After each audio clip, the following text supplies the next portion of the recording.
proper roles that help the IEBC put in place the mechanisms that the Commission had adopted in putting in place the election, which happened on the 9th on Tuesday across the country. He also implored the IEBC on the use of the digital voter register, which was a priority that the IEBC said will be put in place, and as it assured Kenyans, which happened across many polling stations in the country, and that's largely out of the 46,229 polling stations across the country. On Tuesday, however, the Commission pointed out that only some 200 KIMS kits had malfunctioned, and in their place the Commission had used manual voter register, and cited the cases in the counties of Kakamega and in Makueni counties where it said voters had voted using the manual voter register. And you have to understand, and this is to our viewers at home, that the significance that is bared under Section 44 rather of the Elections Act, which calls for digital electoral voter register that is backed up by a manual voter register, in this case interpretation, which is a complementary mechanism and which was much sought after by the Azimio la Umoja One Kenya coalition political party and the Kenya Kwanza Alliance that's led by the Deputy President, calling for a complete use of the digital voter register. And then the High Court ruling, which last week came on the use of the manual voter register. And in a nutshell, that is just the report observation that was rather read by the former Tanzanian President Jakaya Mrisho Kikwete, who called upon the IEBC to further come up with processes to further ensure that some of the hitches and the glitches that were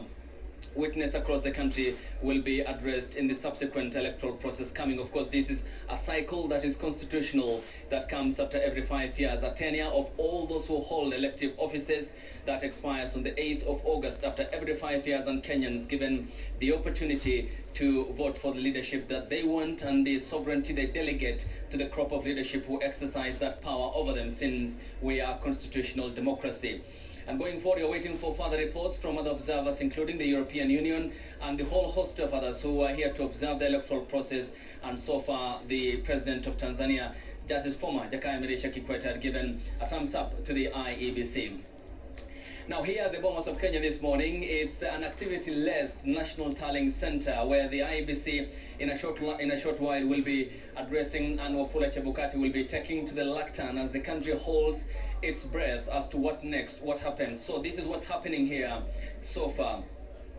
Out of the 46,000, this is just the giant screen on my left, out of the 46,229 polling stations so far, 46,142 have relayed their Form 34As online, which then means that some counties out of the 47 had relayed 100% of such across the polling centers. For example, you have Baringo County, which is now at 99.9%, Bomet County reported 100%, Bungoma County 100%, Busia County 100%, Diaspora 27 out of 27 100%, Elgeyo Marakwet County 100%, and you have Embu 100%, you have Garissa County 99.46%, Homa Bay County 100%, Isiolo County 100%, Kajiado County 100%, Kakamega County reported 99.82 out of the 1,682, 85 they have reported 1,682, only 3 more polling centers and it will be a done deal. Then in general, the general percentage is then therefore 99.81%, and that's what's happening here at the Bomas of Kenya. So far, we have been able to witness the presence of the agents of the presidential candidates, and here I managed to spot the chief agent of the Azimio la Umoja One Kenya coalition political party presidential flag bearer, Seitabao Ole Kanchode, who is deputized by the Nyeri County Deputy Governor Dr. Caroline Karogu, is also here with him, and also Odinga's lawyer Paul Mwangi and other stakeholders of the Azimio camp, including business camp politician from the county of Mombasa, Suleiman Shahbal. We also have on the other end the Kenya Kwanza faction of the political divide and the United Democratic Alliance, to be specific, where we have witnessed the presence of the Secretary General of the party, Veronica Maina, who is also deputized by Turkana County Governor Josephat Nandok. The chief agent for Ruto, however, is Professor Kindiki Kithure, the senator, who I haven't managed to spot here. But other stakeholders of political parties are present here. The IEBC at the center circle just beneath me on the podium where I'm stepping on has managed to put up in place the tables where the forms will be verified, as yesterday issued in the press by Wafula Chebukati, the chairperson of the commission. What then happens in a nutshell in a given table is that the 4 presidential candidates' agents will be seated. Then the returning officer comes with the physical form 34A, and then you have the IEBC staff on his opposite end on the table. They verify, they tally the number, and then that form is taken to the coordination desk just beneath the podium where Wafula Chebukati will be standing, and where they will do the security check to ensure this is the original form that the printer had printed for the IEBC. This is the procured company by the poll commission. Then the returning officer physically presents that physical form 34A to the national chairperson of the commission, who is the presidential returning officer, and then he is able to leave the podium. That will be happening for all the returning officers who will be here, and we expect activity-less day here at the Bomas of Kenya, where the IEBC will be issuing a presser as to the incidents that have happened across the country, the reporting so far of the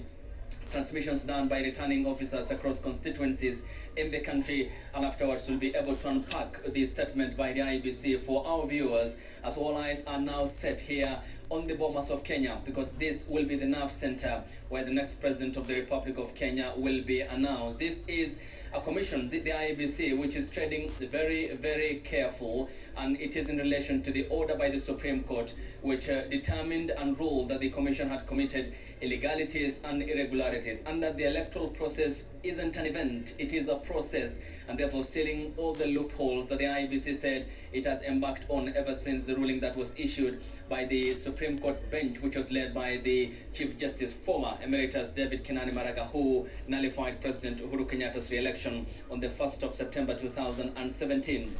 Therefore, more updates will be coming for viewers, Rashid and Lulu, from here at the Bomas of Kenya, where we'll be able to highlight